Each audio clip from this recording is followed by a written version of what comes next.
გამარჯობა, მე ნატა მახვილაძე ვარ და თქვენ დღის ქრონიკას უყურებთ. ურთიერთბრალდებების ახალი ფაზა ოპოზიციურ ალიანსში აქციაზე ხალხის რაოდენობაზე კამაც დაემატა ერთმანეთის წარსულის შეცდომების შეხსენება. მიხეილ სააკაშვილი ისევ ოპოზიციის მცდარ სტრატეგიაზე ალაპარაკდა და ალიანსს ახალი სლოგანით დაუწუნა. კიდევ ერთი მსჯავრდებული ოპოზიციონერი ნიკა მელია კი ექს-პრეზიდენტს კერძო ეგოისტური ინტერესებით მოქმედებაში ადანაშაულებს და როგორც დაწერა, სადაც სააკაშვილია, იქ ქვეყნის ინტერესი არ არის. ოპოზიციამ მასშტაბური მოქმედებების ტაქტიკა დაანონსა, თუმცა რას გულისხმობს მათი საზაფხულო კამპანია, ეს ჯერ თავადაც ვერ გაიგეს.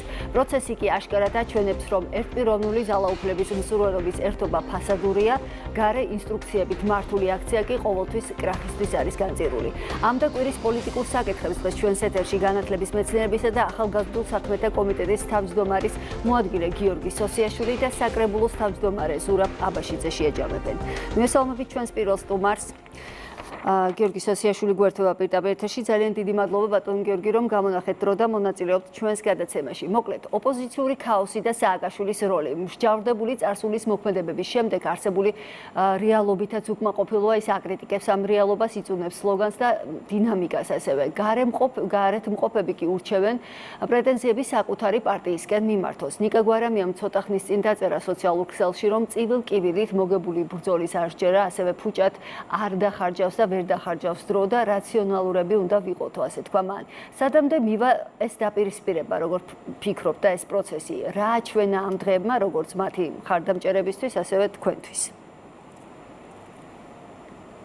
მოგესალმებით, გალბატონო და მივესალმებით ჩვენს ძვირფას ტელემაყურებელს, მინდა მადლობა გადაგიხადოთ გადაცემაში მოწვევისთვის.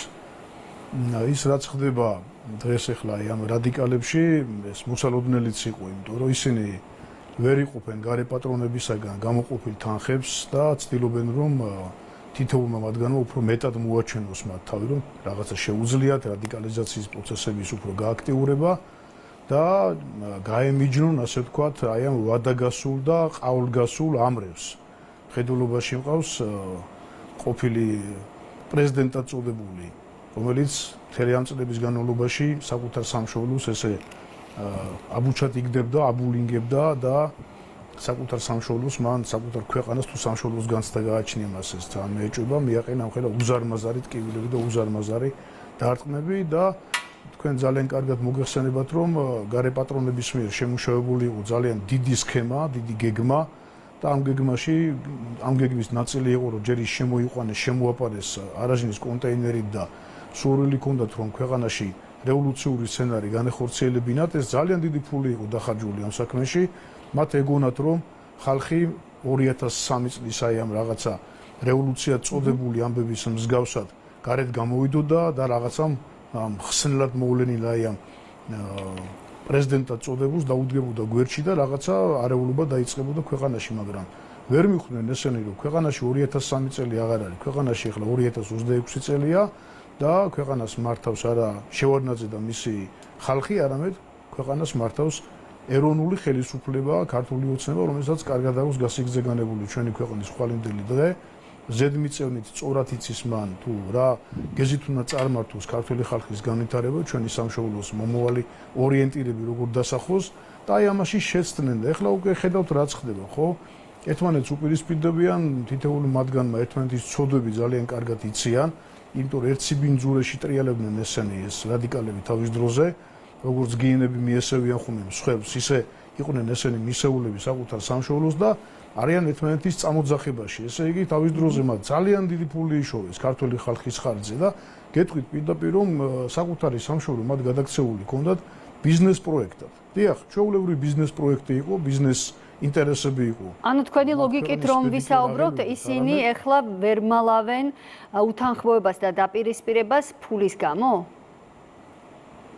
რა თქმა უნდა, ბუნებრივია ეხლა მათ ამ გარე პატრონებთან ხო უნდა გარკვეული ანგარიშების წარდგენა ევალებათ, რომ ესენი მთელი ამ წლების განმავლობაში იკვებებოდნენ. ძალიან დიდი ქონება დააგროვეს, საიდან აქვთ მათ ამდენი ქონება ნაშოვნი, ხო? საიდან იშოვეს ეს ფული? ეს ფული იშოვეს ქართული ხალხის გაყიდვის ხარჯზე. ჩვენი ქვეყნის აი ამ ღალატის ხარჯზე, საკუთარი სამშობლოს ტერიტორიების მტრისთვის ჩაბარების ხარჯზე და უამრავი ასეთი სიბინძურე გააკეთეს და ეხლა ბუნებრივია რომ მათ სურვილი აქვთ რომ ეს ამ სცენარებში ისე იყვნენ როგორც მოქმედი პირები, არ დაკარგონ მათ თავიანთი მნიშვნელობა, თავიანთი ფუნქცია გარე პატრონებთან და რასაკვირველია, აი ამის გამო ხდება წამოძახებები აი ამ თავიანთი ცოდვების ერთმანეთზე, უნდათ რომ საკუთარ თავზე უფრო მეტი ქულები მიიწერონ და ამ გარეპატრონების წინაშე გარეპატრონების წარმოსახვაში წარმოჩინენ როგორც საქმის მკეთებლები, რომელთაც შეუძლიათ და ძალუძთ მომავალში რაღაცა რადიკალიზაციის პროცესების განვითარება. თუმცა ჩვენ ვხედავთ, რომ ესენი არიან დაცლილი ყოველგვარი ძალისაგან, მორალზე და ზნეობაზე ლაპარაკი აღარ მაქვს, მაგრამ ხედავთ, რომ საზოგადოებამაც უკვე დაინახა და კაცშვილი აღარავინ აღარ გამოდის, ხედავს, რომ ესენი არიან ჩვეულებრივი ქართული ხალხის ხარჯზე გამდიდრებული თაღლითები, რადიკალები, ქვეყნის უსკულში გადამჩეხი ხალხი და არავინს მათი აღარ ჯერა. საკუთარი ვინც ყავდათ ის ელექტორატი, ვინც მაგათ დაძებდათ ამ მიტინგებზე და გვერდში უდგათ თავის დროზე, ისინიც აღარ არიან. მათ გვირა გვარამიასი რა უნდა დაიჯერო ეხლა. ვაჟას სიტყვები მასენდება კვეხარა გულით ჯაბანიო რა ერთ ლექსში წეს. აი კაცი არის, მაგალითი როგორი არ უნდა იყოს ქართველი კაცი. ყველაფერი ქართულის უარმყოფელია. და მისი მსგავსი ელემენტებიც ასე არიან. ყველანი არიან ყოველგვარი ქართულის უარმყოფელები, ეკლესიის უარმყოფელები, ჩვენ წმინდა სინოდის მაგინებელნი, ქართული ეროვნული საქმეების ფეხქვეშ გამთელავები და აი ამათ უნდა დაიჯეროს. ესენი პოლიტიკურ სანაგვეზე მოისრულა უკვე ქართველმა ხალხმა დიდი ხანია და ტყუილად ფაფხურობენ ეხლა. აი ეს სიტყვა მიესადაგება ზუსტად ამ ყველაფერს, ფაფხურობენ იმისათვის, რომ რაღაცნაირად ესე იგი თავიანთი პატრონები დააჯერონ, ჯერ კიდე შესწევთ ძალა და აი რაღაცა კიდე შეუძლიათ გააკეთონ. სინამდვილეში არიან გაკოტრებულები და მიწასთან გასწორებულები. ანუ პროცესი სადამდე მივა, რაც კითხეთ, როგორ ფიქრობთ ეს დაპირისპირება? იცით სადამდე მივა და გეტყვით, რომ პოლიტიკურ ველზე ესენი ძალიან დიდი ბუდიშნო მოიხადო ჩვენი მაყურებლის წინაშე, მაგრამ ნაგვით სავსე ურნები არიან ჩაულებული. აი აყროლებული ნაგვით სავსე ურნები. თავად ასე არ ფიქრობენ და განაცხადეს, რომ ფართო მასშტაბიან კამპანიას დაიწყებენ. როგორ ფიქრობთ, რამდენად შეძლებენ აი ეს სახის რეიტინგის მოხვეჭას, თუნდაც საკუთარ ელექტორატში? რა უნდა ქუჩაში ვერ გადიან ადამიანების ქალბატონა და ქუჩაში გასვლისა ეშინიათ ამ ადამიანებს. ჩვენ ნახეთ არაერთი კადრი, სადაც გამრელი და გამოვლელი ყველა ამათ ლანძღვასა და გინებაშია, იმიტომ რომ ხედავენ, რომ ესენი არიან ცრუპენტელები, ჩვეულებრივად აი ამ თავის დროზე ეს ეყიდებოდათ ძალიან კარგად, აი ამითი შოულობდნენ ფულს, კარგად ქონდათ შეფუთული ეს ყველაფერი, მაგრამ ჩვენი ხალხი ეხლა ესე მარტივად აღარ ჭამს ეხლა ამ ტყუილებს. ამიტომ კაცო ქუჩაში გამოსვლის ეშინია.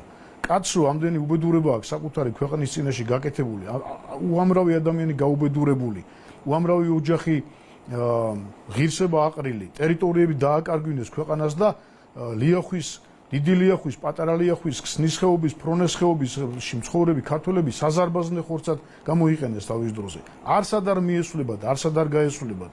ამათი სახე ქართველმა ხალხმა ძალიან კარგად დაინახათ. ეხლა ცდილობენ რაღაცა ხელოვნური რაღაცა ფანჩატურების შექმნას, რაღაცა შეეკოწიტონ ერთმანეთი, რაღაცა ეს ყველაფერი არის სურათის შექმნა თავიანთი გარეპატრონებისთვის, რომ როგორღაც დაარწმუნონ ესენი ის ვინც აფინანსებენ, რომ ჯერ კიდე შეუძლიათ რაღაცის კეთება, მაგრამ სინამდვილეში არის ჩამოწერილი ეს. აი ჩამოწერილი, რასაც ქვია და როგორც წეღარო ვახსენე, აღარ ვიმეორე, აკუთებულ ყუთს უნდა გატანა და გაწევა ქუჩიდან, ისე არიან უკვე ესენი, ამათ ხალხი რა თქმა უნდა ყურს აღარ ათხოვებს და არაფერს აღარ დაუჯერებს, ბუნებრივია. გარეპატრონების დავალებები ახსენეთ და ეს დღები განხილვის მთავარი თემა იყო ამერიკული ჰადსონის ინსტიტუტის კვლევა საქართველოში ირანულ გავლენებზე. რა ნარატივის გამტკიცებას ცდილობენ ამით დამკვეთები, როგორ ფიქრობთ? თავად კვლევის ავტორი ამბობს, რომ ფაქტები აქვს, ამაცი აპელირებს, მაგრამ ეს ფაქტები ჯერჯერობით არავის უნახავს. რომელ კვლევას გულისხმობთ? ის კანდელაკის კვლევას ხო აი ხ მარტივ მაგალითს გეტყვით რა, მოღალატე ყორღანაშვილი როგორ შევიდა ჩვენს ისტორიაში. მან მეფე გასცა. ჩვეულებრივი იუდა იყო ეს ადამიანი. ხო გასცა მეფე და მეფე ჩააბარა მტერს. და ამიტომაც დარჩა საქართველოს ისტორიაში ყორღანაშვილი ასოცირდება ღალატთან, სიბინძურესთან, ვაი ქართველობასთან და იგივენაირად დარჩება ეს კაცი, რომელიც საკუთარი სამშობლოს დაბეზღებაზეა, თან ისეთ დაბეზღებაზე, რომ იმ ბრალდებაში რაიმე იოტის ოდენის სიმართლე არ ურევია და ცამდე მართალია ჩვენი ქვეყანა, ხო? აი აბსოლუტურად რა დაბრალებაზეა ლაპარაკი. არანაირი სამხილები არ გააჩნიათ, მაგრამ ერთი სული აქვს, როგორღაც თავიანთი ქვეყანა დააბეზღონ, როგორღაც დააინტერესონ ეს ძალები, რომ აი თურმე საქართველოში რაღაცა ხდება, ოღონდაც ფული იშოვონ. წეგან მაგიტო ვახსენე დასაწყისშივე, რომ ბიზნეს პროექტად მიაჩნიათ საკუთარი ქვეყანა. ეს არის ეს არის ამათი უბედურება, რომ ბიზნეს პროექტად გადააქციეს თავიანთი ეს პოლიტიკური საქმიანობა. ბიზნესია ჩვეულებრივი რა. ანუ ხვალ საქართველოს თავს რას დააღწევენ ესენი, რა მოხდება, აგერ ომში ჩათრევის უამრავი მცდელობები რო ქონდათ, მათთვის ეს არაფერს არ წარმოადგენს.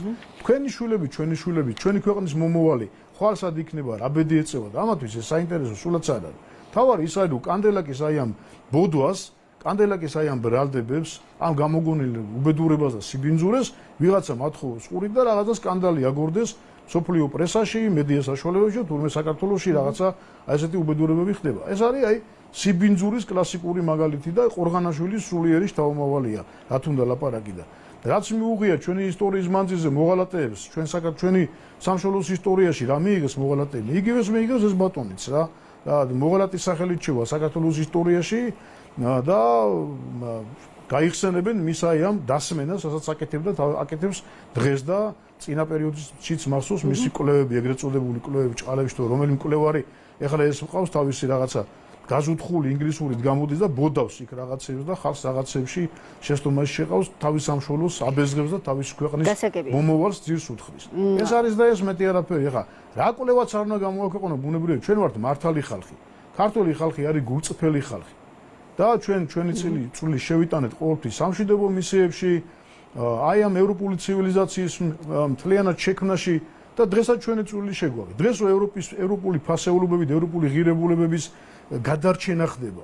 ამაში ჩვენი წვლილი არ შეგვაქვს. აბა წარმოიდგინეთ, რომ ესეთი არატრადიციული ცხოვრების წესის პროპაგანდა ესე ყოფილიყო ყველგან ესე გაშლილი, ყველაფერზე თავი დაგვექნია და ეს ქრისტიანული ღირებულებები მიწასთან გასწორება მოხდარიყო ჩვენ თვალწინად, ჩვენს ქვეყანაშიც მოსული განხორციელებული იყო მსგავსი ამბები. აი ამ ყველაფრით ვიცავთ ჩვენ, აი ამ ერთგვარი ბასტიონი ვარ ჩვენ ამ ყველაფერში, ხო?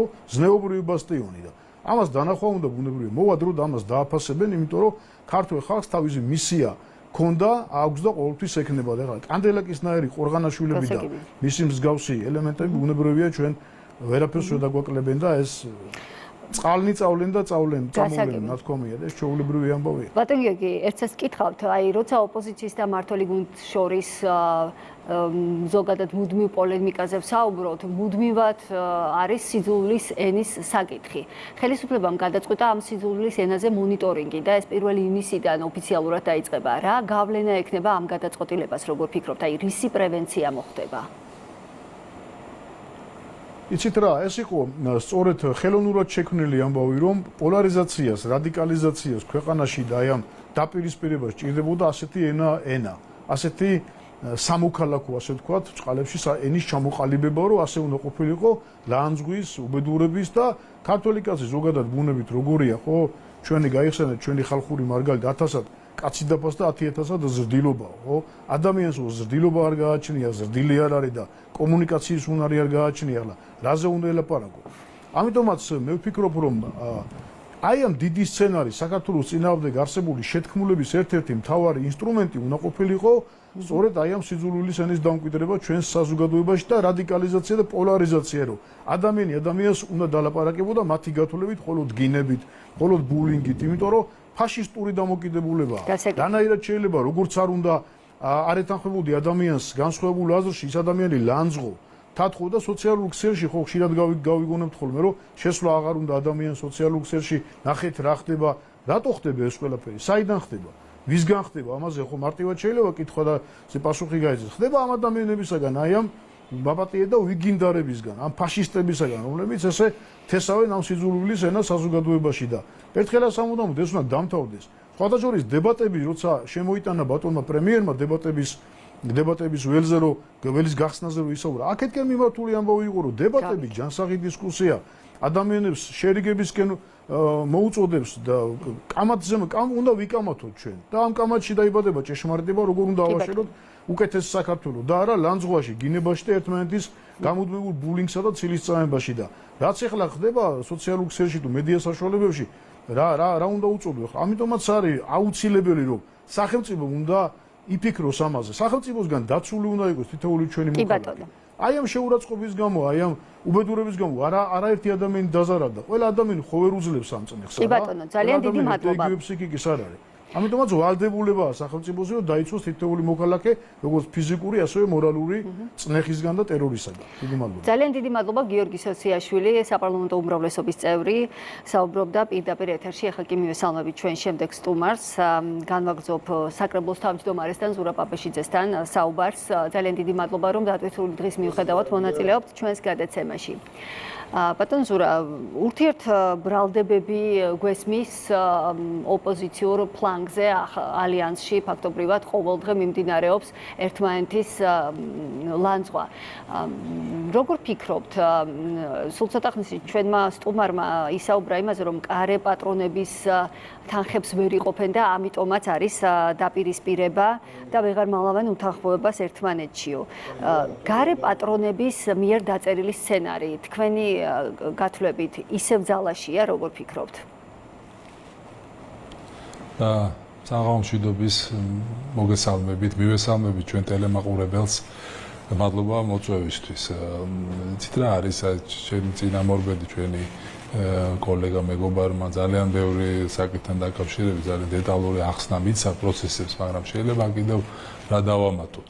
დავამატოთ ის, რომ დღეს ოპოზიცია, როგორც ესეთი, თუ ოპოზიცია შეიძლება დავარქვათ იმ ნაწილს ხალხის, რომელიც წარმოადგენენ კულტურალურ აგრეთ წოდებულ ოპოზიციას, ეს არის ანტისახელმწიფოებრივი ძალა და ანტისახელმწიფოებრივ მოაზროვნე ხალხის ერთობა შეიძლება ესე უწოდოთ. ვინაიდან რატო ვამბობ ამ სიტყვას? იმიტომ რომ მათი ყოველი მოქმედება, მათი ყოველი ნაბიჯი არის ანტისახელმწიფოებრივი და ნებისმიერი დავიწყოთ იქიდან, რომ აი პარლამენტის არჩევნებიდან მოყოლებით 2021 წლის არჩევნების შემდეგ 2025 წლის არჩევნები, ნებისმიერ 24-25 არჩევნები, ნებისმიერ არჩევნები, რომელს მიმართ აქვს დამოკიდებულება ანტისახელმწიფოებრივი იმ საზოგადოებას, რომელსაც წარმოადგენენ, მოდით ესე ვთქვათ, ის ხალხი, რომელიც მათ ირჩევს, ხომ?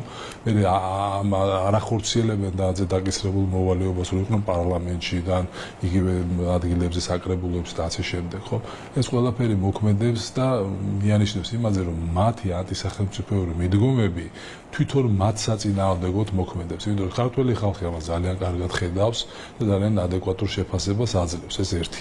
მეორე ის, რომ ის ადამიანები, რომლებიც მათ უწევენ გარკვეულ კონსულტაციებს და გარკვეულ რჩევებს აძლევენ, ბუნებრივია გარედან. ახლა ეს ზოგ შემთხვევაში ალბათ როგორც ჩანს თანხმედრაშია მათი მოსაზრებები ზოგ შემთხვევაში შეიძლება არ არის, მაგრამ თლიანობაში ერთიანი ხედვა ახლა იმ ადამიანებს, ვისაც უნდა საქართველოში არეულობა და ამ ტიპის ადამიანების ამ ეგრეთ წოდებული ანტისახელმწიფოებრივი და ანტიეროვნული შეიძლება ასე ვთქვათ და ანტიქართული ძალების მოყვანა ხელისუფლების სათავეში და ქვეყნის მართვაში იმ მათაც არ აქვს დანახული და არ აქვს ადეკვატურად შეფასებული ის რომ რა ტიპის ქვეყანასთან აქვს საქმე ეგერთი და რა საზოგადოება ცხოვრობს საქართველოში და რა მისწრაფებები აქვს და რა ღირებულებებზე არის ყველაფერი დაფუძნებული.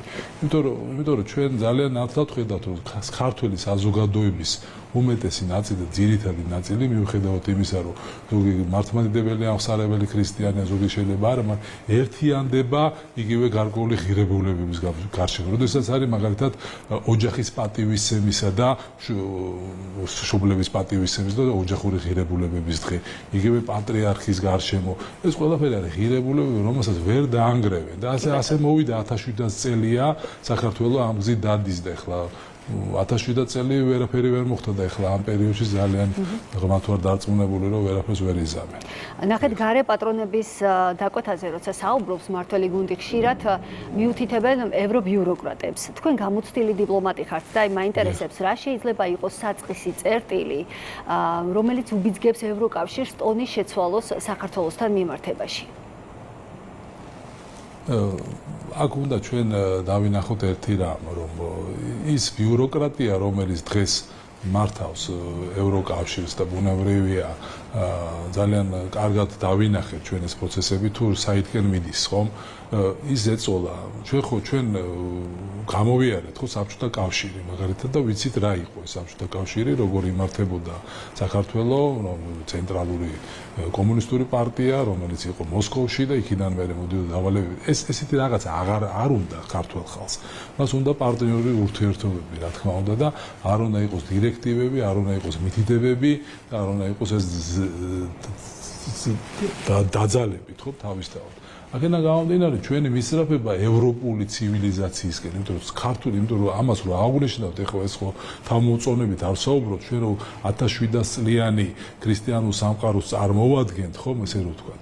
ეს არის ძალიან დიდი ფუნდამენტალური ნაწილი ამისი, რომ ჩვენი ცივილიზაცია, ჩვენი ერი არის ძალიან დაკავშირებული როგორც ევროპულ ღირებულებებთან, იმ საზოგადოებასაც ქრისტიანული ცივილიზაცია ქვია და როდესაც ჩვენ გეუბნებიან რომ უნდა მიიღო თუ არ უნდა მიიღო ესა თუ ის კანონი მაგალითად უნდა გააძლიერო თქვათ რაღაცა ესე LGBT პლუს რაღაცა მიმართებით რაღაცა კანონმდებლობები ამ შემთხვევაში მოდის ძალიან სერიოზულ დარტყმებთან საზოგადოების შეგნებასთან და საზოგადოების ასთან და ბუნებრივია როდესაც ჩვენ საუბრობთ უნდა დავიცვათ გარკვეული ღირებულებები და ეს ძალიან მნიშვნელოვანია იმიტომ რომ ესე ვხედავთ ეს არის ჩვენი გენეტიკა ესეთი აზროვნების ადამიანები ვართ ესეთი არის ქართველი ზოგადად მაგრამ რა თქმა უნდა განსხვავებული ის ქართველია მაგრამ განსხვავებულად ფიქრობს მაგრამ ის არის გარკვეულწილად უმცირესობა მათი უმცირესობის ამ შემთხვევაში უფლებებს ჩვენ ყოველთვის დავიცავთ და არ იქნება მათი დევნა და არ შეიძლება რომ ის იყოს მაგრამ ის არ ნიშნავს რომ უმცირესობების იდეები და აზრები იყოს მოხვეული საზოგადოებაზე და იყოს ზეწოლა და სამწუხაროდ დღეს ევრობიუროკრატია ახეთკენ არის მიმართული ისეთ საკითხებს აყენებენ დღის წესრიგში თავარ პრიორიტეტებად რომელიც არ შეიძლება რომ ადეკვატურად აღიქვა და ეს არის თავარი პრობლემა სადაც ჩვენ ვეჯახები ძალიან ბევრი ისეთ სირთულეებს რომლის ბიუროკრატიულ ბარიერებს რომლის გადალახვა გარკვეულწილად პრობლემას გვიქმნის ამ შემთხვევაში საზოგადოების ასთან თანხვედრაში ამიტომ ჩვენი თავარი მიზანი არის რომ ჩვენ ყველაფერს ვაკეთეთ ის დღეს ქართული ოსნების ხელისუფლების პირობებში მოხდა ის წინსვლა რაც გვაქვს ჩვენ ევროინტეგრაციის მიმართულებით ბუნებრივია ამიტომ ჩვენ ვამბობთ რომ დღესაც მზათა ვართ ჩვენ გაგვიხსნან ეს ეგრეთ წოდებული მოლაპარაკებების ფანჯარა მზათა ვართ ამისთვის ნებისმიერ საკითხებთან მზათა ვართ უბრალოდ უნდა იყოს ადეკვატური დღეს როდესაც დაკეტეს ეს საუბრები და ბუნებრივია აღარ კონტაქტობენ ეს პოზიცია გაუგებარია ხო ბუნებრივია რომ არ გიკონტაქტებიან ეხლა გარკვეულწილად იცვლება რაღაც რიტორიკა იგი ხა ამერიკის შეერთებული შტატები რომელიც ძალიან მნიშვნელოვანი პარტნიორია საქართველოსთვის და ბუნებრივია ეს ვიზიტები გარკვეულწილად დამაიმედებელია ყველან მხრივ და ჩვენ გავაგზავნებთ თავარი არის ქართულ ხალხს უნდა დამოუკიდებლობა უნდა სუვერენული დამოუკიდებელი სახელმწიფო ეს არის თავარი დაკვეთა და არ უნდა ხელისუფლებაში ის ადამიანები რომლებიც ამის საწინააღმდეგოდ მოქმედებენ რომელსაც შეიძლება ჩაგაბონ ომში რომელსაც შეიძლება მოიტანოს ძალიან ძიმე დარტყმები ქვეყნის ეკონომიკისთვის და ასე შემდეგ ამიტომ ჩვენ დღევანდელი ხელისუფლება არის ამის გარანტი და ეს გარანტი სწორედ ჭირდება საზოგადოებას და ხალხს და აქედან ამიტომ მას ხარდაჭერა დღეს ქართულ ოცნებას დღეს სუსმა ჯაშუშობის ბრალდებით დააკავა კიდევ ორი პირი. არასამთავრობო სექტორის ნაწილი მიიჩნევს, რომ ეს არის მაგალითად გორის ფაქტორიდან ყურადღების გადატანის მცდელობა. გურში მომხდარი ფაქტი რამდენიმე დღეა ოპოზიციამ დანაშაულის სისტემურობაზე მტკიცებულებად მიიჩნია და აქცია კიდევაც გარდა მსგავს შემთხვევაზე შესაბამისი და დროული რეაგირებისა. კიდევ რა არის იმის გარანტი, რომ ასეთი ფაქტები აღარ დაფიქსირდეს და არ მოხდეს ამ თემებით ზოგადად სპეკულირება?